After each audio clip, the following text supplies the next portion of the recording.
కార్యక్రమాన్ని ప్రారంభించే ముందుగా గురువు గారికి పాదాభివందనాలు తెలియజేసుకుంటూ మరి ఈరోజు ఈ జూమ్ సెక్షన్లో పాల్గొన్న అందరికీ కృతజ్ఞతలు. మరి మనం నిన్నటి రోజున ఒక టాపిక్ మొదలు పెట్టుకున్నాం. ఏంటంటే చంచల బుద్ధి, నిశ్చల బుద్ధి. మరి నిన్నటి రోజున చంచల బుద్ధి అంటే ఎట్లా ఉంటుందో తెలుసుకున్నాం. మరి ఈరోజు నిశ్చల బుద్ధి గురించి తెలుసుకుందాం. మరి ఆధ్యాత్మిక జీవితంలో చాలా ముఖ్య పాత్ర వహించేది బుద్ధి. బుద్ధి ఎంతగా మనం వికసింప చేసుకుంటే, నిశ్చలంగా ఉంచుకోగలిగితే మరి జ్ఞానం అంతగా పెరుగుతుంది. అంటే ఈ బుద్ధిలో రకాలు చెప్పుకోవాలంటే మరి పరిమిత బుద్ధి కూడా ఉంటుంది. ఈ పరిమిత బుద్ధి ఏంటంటే కొన్ని విషయాలు మాత్రమే గ్రహించగలరు. ఇంకొంచెం బుద్ధి వికసించినప్పుడు మరి ప్రాపంచిక విషయాలు మాత్రమే, ఇంకొంచెం వికసించినప్పుడు మరి కొంచెం ప్రాపంచికంలో మరి ఇంకొంచెంగా చదువుల్లో కానీ కళల్లో కానీ ప్రావీణ్యం సంపాదిస్తారు. మరి ఆధ్యాత్మిక జీవితంలోకి వచ్చినప్పుడు ప్రాపంచిక జీవితం కంటే కూడా చాలా ఏకాగ్రతగా ఉంచుకోవాలి. అప్పుడు బుద్ధిలోకి జ్ఞానం ఎక్కుతుంది. అంత ఏకాగ్రత లేకపోతే మనము ఈ ఆధ్యాత్మిక విషయాల్ని ఎక్కించుకోలేము. ఎప్పుడైతే మన మేధస్సుకి అవి అందించలేమో అప్పుడు అవి ఆచరణలో పెట్టుకోలేక, పాత వాసనలు వదలలేక కొత్త సంస్కారాలు మనం జీవితంలోకి తెచ్చుకోలేము. మనము ఎన్నోసార్లు చెప్పుకుంటాం, వర్తమాన జీవితంలోకి కారణం పాత కర్మలే, పాత వాసనలే, పాత సంస్కారాలే అని. మరి అవి వదలని వాళ్ళకి మంచి ఏంటో చెడు ఏంటో తెలియని వాళ్ళకి చంచల బుద్ధిలో ఉంటారు.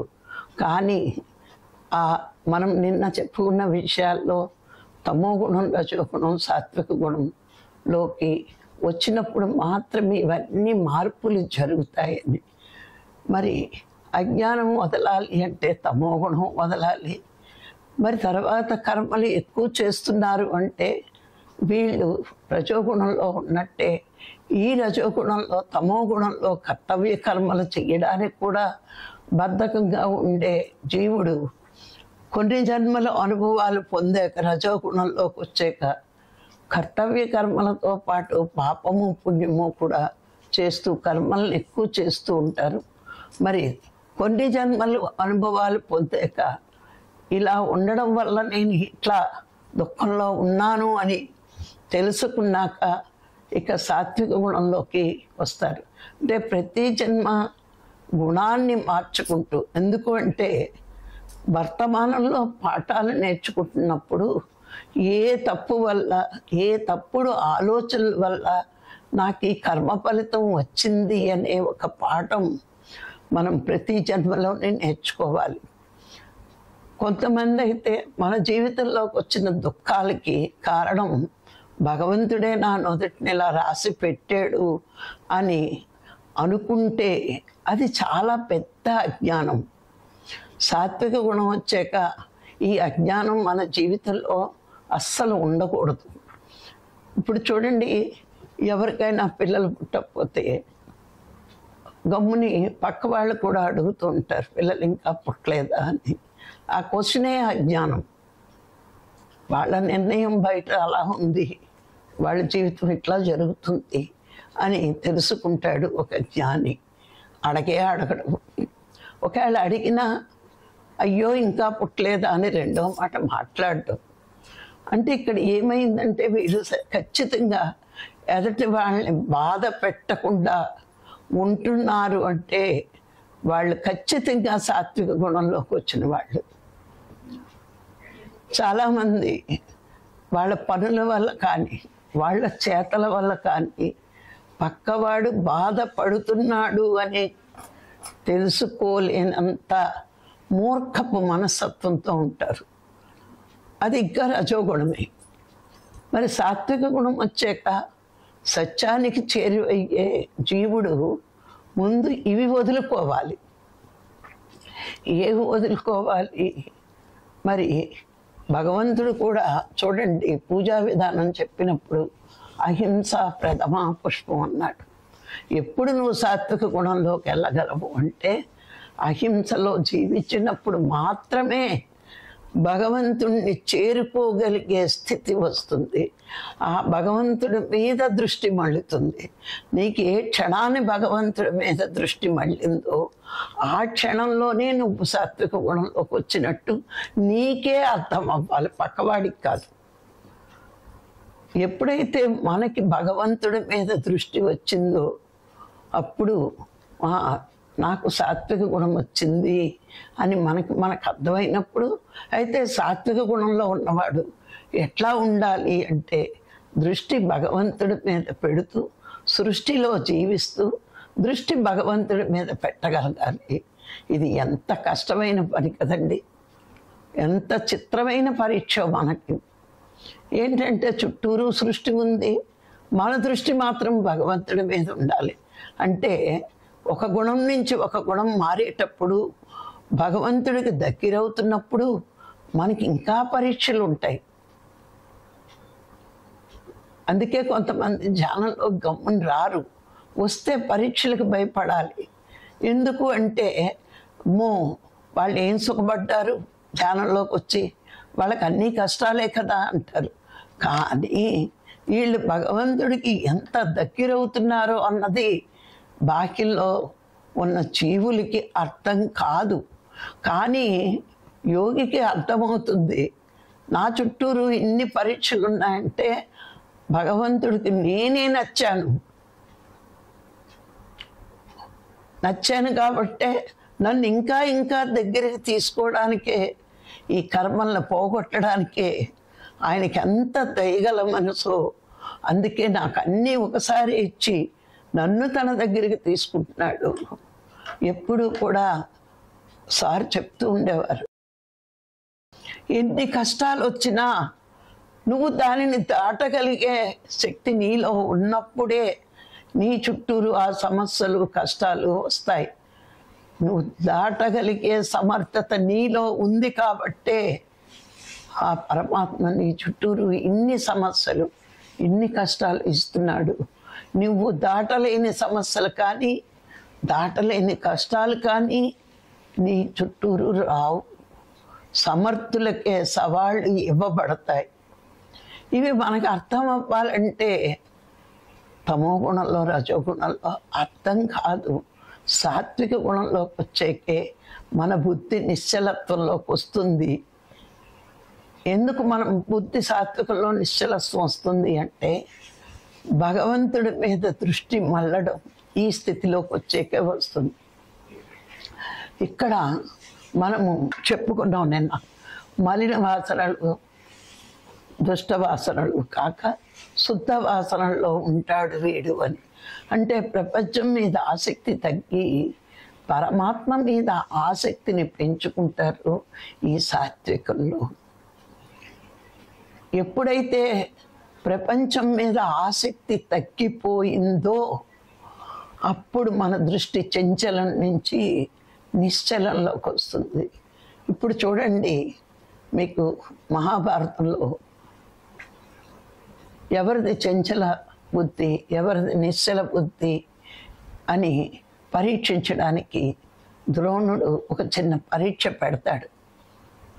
ఏంటంటే నిశ్చల బుద్ధి ఉన్నవాడికి ఏకాగ్రత ఎక్కువ ఉంటుంది, చంచల బుద్ధి ఉన్నవాడికి ఏకాగ్రత చాలా తక్కువ ఉంటుంది.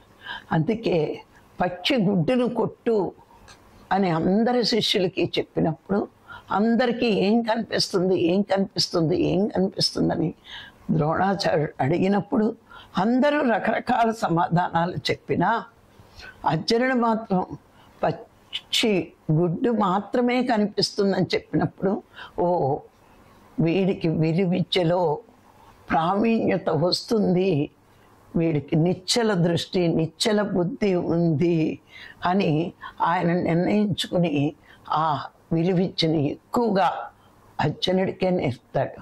గురువుల ముందు శిష్యులకి దేని మీద ఆసక్తి ఉందో తెలుసుకుని దానికి ప్రావీణ్యుడిగా తయారు చేసేవారు ఆ రోజుల్లో.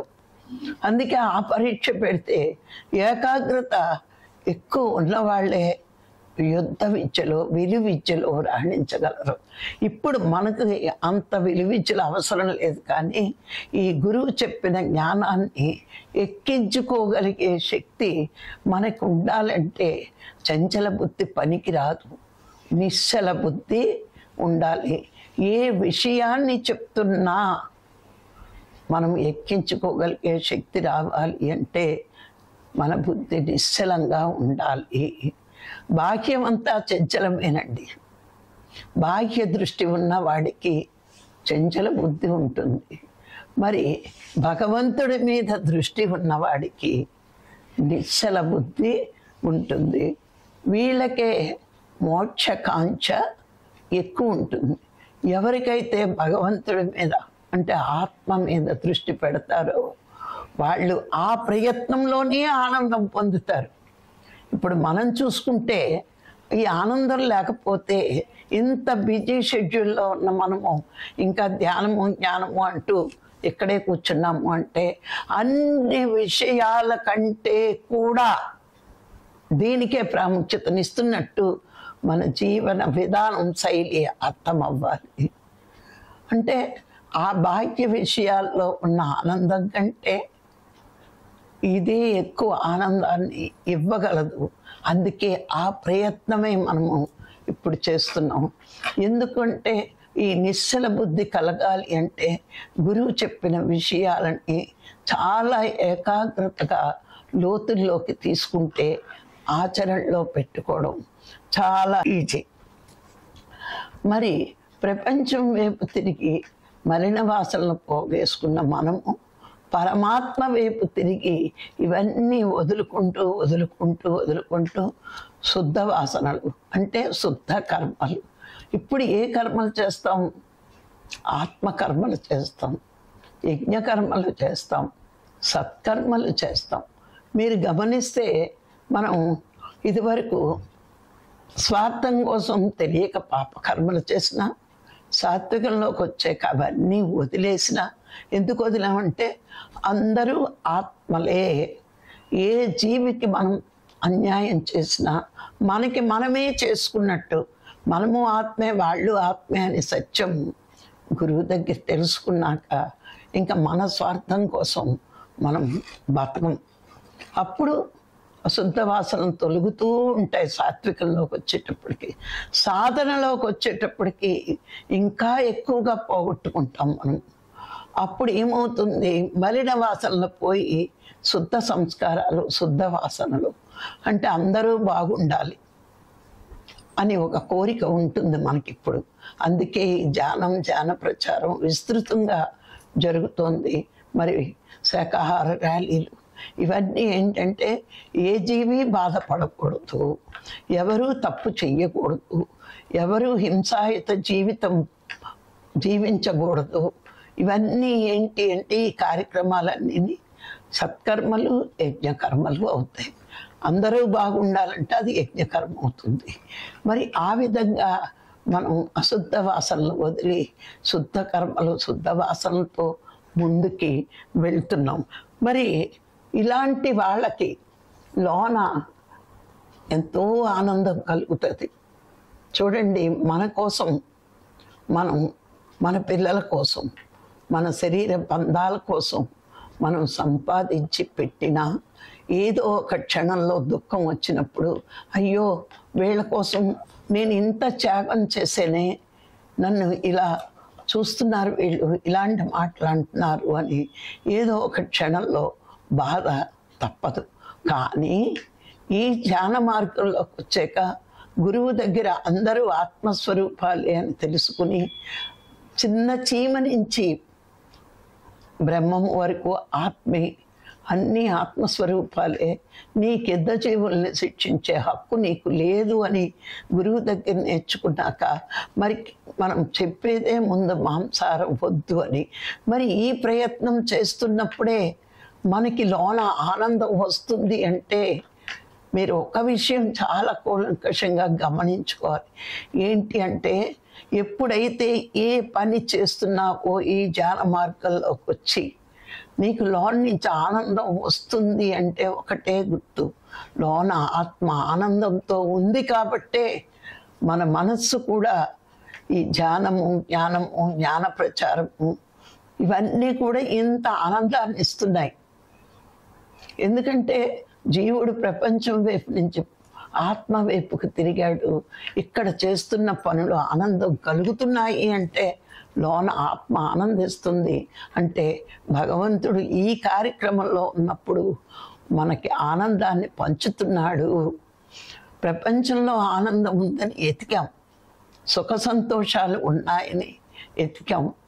ఎతికితే క్షణకాలం సుఖం, క్షణకాలం సంతోషం, క్షణకాలం ఆనందం దొరికింది. కానీ మరి ధ్యానంలోకి వచ్చాక ఇది శాశ్వత ఆనంద స్థితి. రోజు రోజుకి ఈ ఆనందం పెరుగుతుందే కానీ తగ్గటం లేదు. అంటే ఇది భగవంతుడు మెచ్చిన పని కాబట్టే మనకి ఎంత ఆనందం ఉంది అని అర్థం.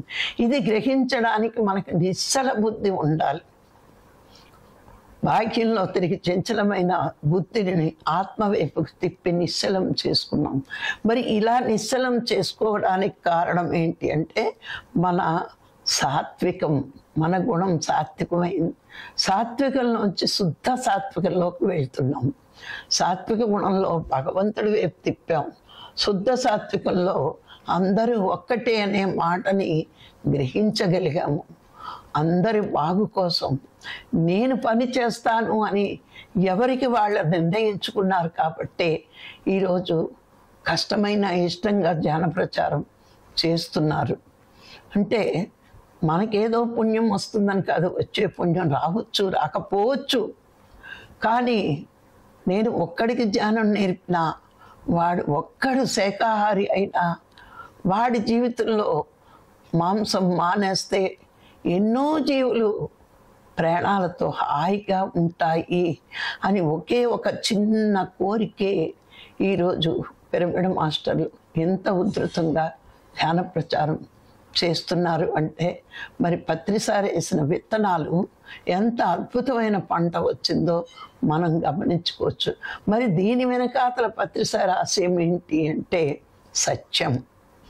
ఉన్న సత్యాన్ని కుండ బద్దలు కొట్టినట్టు ఎవరు ఏమనుకున్నా మెప్పు కోసం, మెహర్బాణీ కోసం ఆయన మనకెప్పుడు ఏది లోకం మెచ్చుకోవాలి అనుకోలేదు. ఆయన లోకేశ్వరుడు మెచ్చుకోవాలి అనుకున్నాడు కాబట్టి మనని కూడా ఆయన ఆశయాలకు అనుగుణంగా తయారు చేశాడు. మరి పత్రిసార్, నేను ఎప్పుడు పత్రిసార్ తోటి క్లాసుల్లో చెప్తూ ఉండేదాన్ని, నేచర్ ఈజ్ ఆల్వేస్ కరెక్ట్ అని అందరూ చెప్తారు. నా దృష్టిలో పత్రిసారి ఈజ్ ఆల్వేస్ కరెక్ట్ అని నేను చెప్పగలను అని ఎన్నోసార్లు వేదికల మీద చెప్పాను. కరెక్ట్ ఆయన చెప్పింది. ఆత్మే దైవం. హింస వదిలితేనే జీవుడు సంతోషంగా ఉండగలడు. హింసతో కూడిన ఆహారం తింటే వాడు ఎంత ధ్యానం చేసినా రాక్షస గుణాలు ఉంటాయి. హింసతో కూడిన ఆహారం మాని శాకాహారం తింటే దైవంగా ఎదుగుతాడు అని మనకి బోధించిన మూలాన్ని అదే సత్యం, అదే సత్యమని మనం ముందుకు వెళ్ళామంటే మన బుద్ధి నిశ్చలమయ్యింది కాబట్టే ఈ విషయాన్ని గ్రహించే శక్తి మనకు వచ్చింది. అందుకే నీ బుద్ధి నిశ్చలమైతే అద్భుతాలను సృష్టించే శక్తి నీలోనే ఉంది. ఆ శక్తిని నువ్వు వెలుపుకి తీయగలవు. కానీ నీ బుద్ధి చంచలమైనప్పుడు వజ్రాలు కానీ నీ పొందున్న ఒక్క వజ్రం కూడా తీసుకోలేవు.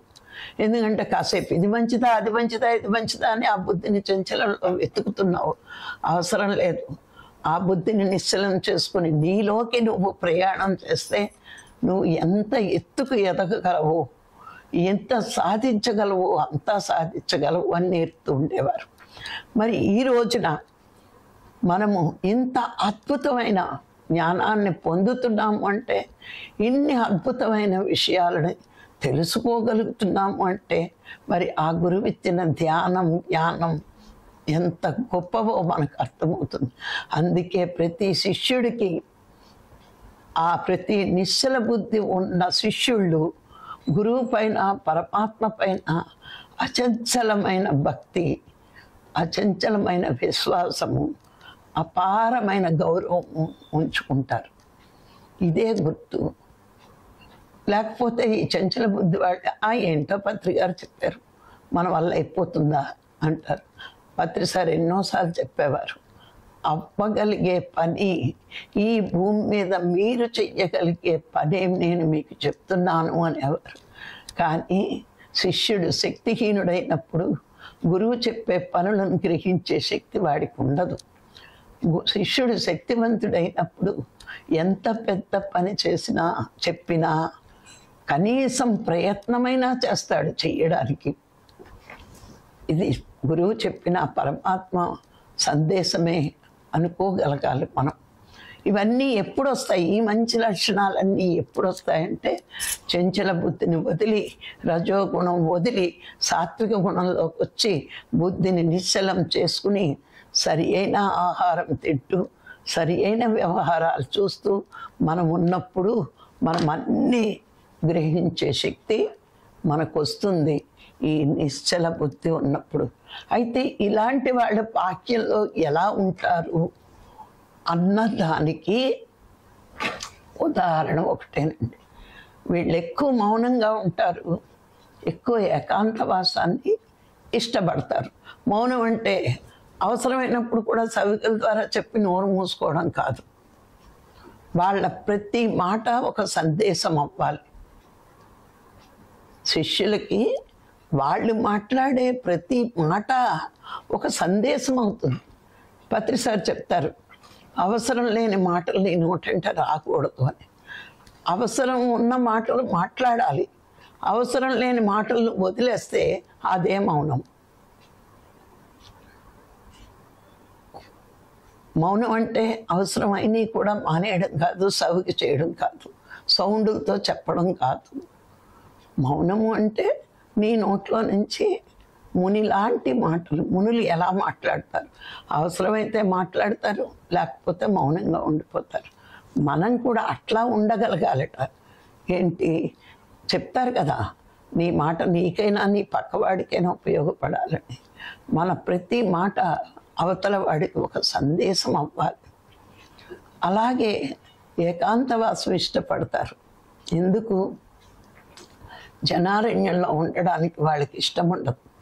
మళ్ళా జనారణ్యంలోకి వెళ్తే నా బుద్ధి, నా నిశ్చల బుద్ధి, పరమాత్మ మీద దృష్టి పెట్టిన నేను మళ్ళా బాహ్యంలోకి వెళ్తే అవన్నీ నాకు అంటుకుంటాయి. ఇప్పుడు ఇంటికి వచ్చి కాళ్ళు కడుక్కున్నాక మళ్ళా బురద గుంటలో కాలు పెట్టాలని ఎవరో కోరుకోరు, బురద అంటుకుంటుంది. మరి యోగులకు తెలుసు, ప్రపంచం అనే బురదలోకి వెళ్తే మళ్ళా అది అంటుకుంటే మళ్ళా నేనే కడుక్కోవాలి. అందుకే వాళ్ళు ఏకాంతవాసానికి ఇష్టపడతారు. మనము ఎలా ఎదుగుతున్నామో మన ప్రవర్తనే మనకి అవుతుంది. అందుకే బలవంతంగా వదలడం కాదండి. ఇక్కడ మళ్ళీ ఇలా చెప్పారు మేడం అని నాకెవరూ వద్దడం కాదు.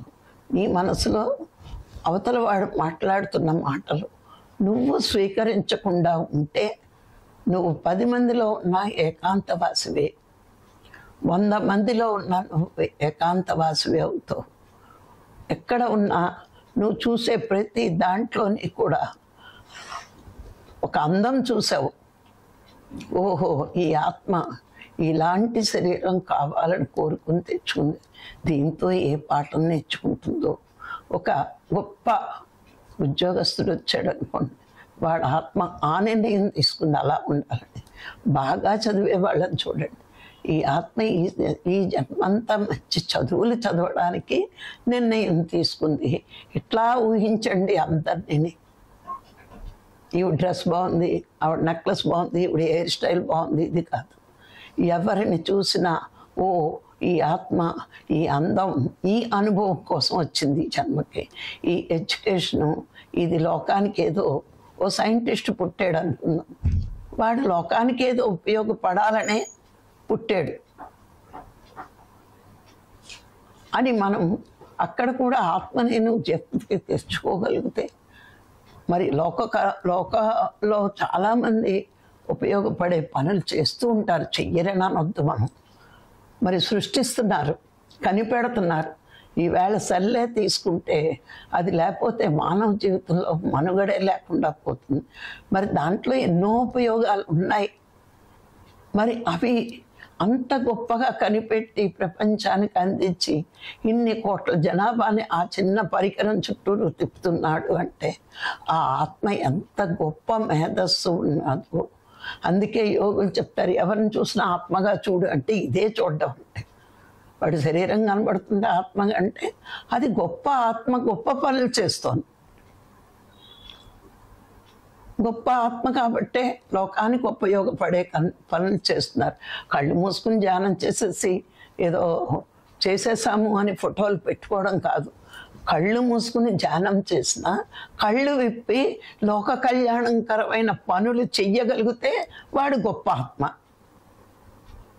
ఇప్పుడు పత్రి గారు కళ్ళు మూసుకుని మూల కూర్చోలేదు. ఆయన లోక కళ్యాణం, అందరికీ జ్ఞానం కావాలి, ఇది ఇప్పుడు ఈ పరిస్థితుల్లో అవసరం అని ఆయన బయటకు వచ్చాడు. మరి రాఘరావు గారు ధ్యానం 3 గంటలు 4 గంటలు కూర్చునేవారు. గురువు చెప్పాడు, నువ్వు ముయ్యడానికి రాలేదు, చెప్పడానికి వచ్చావు, నువ్వు చచ్చినా ముయ్యకని. ఈయన ముయ్యడు. ఇంకా కళ్ళు తెరిచి ప్లాన్లు వేస్తూ ఉంటాడు. ఈసారి ఏం చెప్పాలి, ఈ రోజు ఏం చెప్పాలి, కొత్త పని ఏం చేయాలి, ఇదే ఆలోచిస్తారు. అంటే వాళ్ళు 100 మందిలో కూర్చున్నా వాళ్ళు చెయ్యవలసిన పని మీద దృష్టి ఉంటుంది, ఫలితం మీద కూడా దృష్టి పెట్టరు. వాళ్ళు సత్కర్మలు యజ్ఞకర్మలు చేసుకుంటూ పోవడమే, ఫలితం పరమాత్మ ఇస్తాడు. అది దాని మీద కూడా వాళ్ళకి దృష్టి ఉండదు. నా కర్తవ్యం ఇది చేయడం, నా కర్తవ్యం అనుకుంటారు. వాళ్ళు చేసేస్తున్నారు. మరి లోక కళ్యాణం కోసం వాళ్ళు కష్టపడుతూ చేస్తూ ఉంటే మంచి ఫలితం ఎందుకు రాకుండా పోతుంది? ఒకసారి చెప్తారు, ఇప్పుడు మన పిల్లలకైనా వాడు తప్పుగా ప్రవర్తిస్తే ఒకసారి చెప్తాం, చెప్పకుండా మాత్రం మనం ఒరే అది తప్పురా, అలా ఉండకూడదు కాదు. అదే అలవాటైతే ఇంకెన్నిసార్లు అయినా ఆ తండ్రి ఎలా చెప్పలేడు. మనం గురువుగారి దగ్గర జ్ఞానాన్ని పొందినప్పుడు ఒకవేళ తప్పుతున్నా, దారి తప్పుతున్నా చెప్పడమే మన ధర్మం. కానీ ఆచరిస్తాడా ఆచరించడా అన్నది వాడి మనస్తత్వం మీద, వాడి గుణం మీద ఉంది. అందుకే ఎవరికి ఎన్ని చెప్తున్నా మనకు మాత్రం మనం ఏ స్థితిలో ఉన్నామో ఎప్పటికప్పుడు గమనించుకోవాలి. గమనించుకోకుండా నేను చెప్పిందంతా కరెక్ట్ అంటే మళ్ళీ రజోగుణంలో దిగినట్టే. మనం గమనించుకోవాలి, నేను ఎలా ఉంటున్నాను, ఎలా ఎదుగుతున్నాను, చెప్పిన మాటలు ఆచరిస్తున్నానా లేదా అని ఎప్పటికప్పుడు గమనించుకుంటూ, మనని మనం గమనించుకుంటూ, ఒకవేళ తప్పు చేస్తే సవరించుకుంటూ, పక్కవాడికి సహాయం చేస్తూ, లోక కళ్యాణకరమైన పనులు చేస్తూ మనం ముందుకు ఎదిగితే మనం నిశ్చల బుద్ధితో ఉన్నట్టే. ఇంకా మార్పు రాదు మనలో. కానీ కాసేపు ఇది కాసేపు అది పరుగులు ఎట్టామనుకోండి, ఇంకా మనకి చంచల బుద్ధి ఉన్నట్టు. నీకు పరమాత్మ ఒక గురువునిచ్చాడు, ఆ గురువు ఒక సాధన చెప్పాడు, ఆ సాధనలో నువ్వు ముందుకు వెళ్ళిపోవడమే. నువ్వు ఆ గురువు ఇచ్చిన సాధన మాని పక్కకు వెళ్ళావు అంటే దానికి చాలా పాపం ఉంటుంది. మీరు చదవట్లేదు, చదివితే అర్థం అవుతుంది. భగవంతుడు ఆజ్ఞని ధిక్కరించిన వాళ్ళమే అవుతామట. నీకే గురువునిచ్చానో, నీకే అమ్మా నాన్నను ఇచ్చాడు గురు, ఎన్నుకున్నావు వచ్చావు, వీళ్ళు నచ్చలేదని పక్కింటికి వెళ్ళిపోతావా ఏంటి?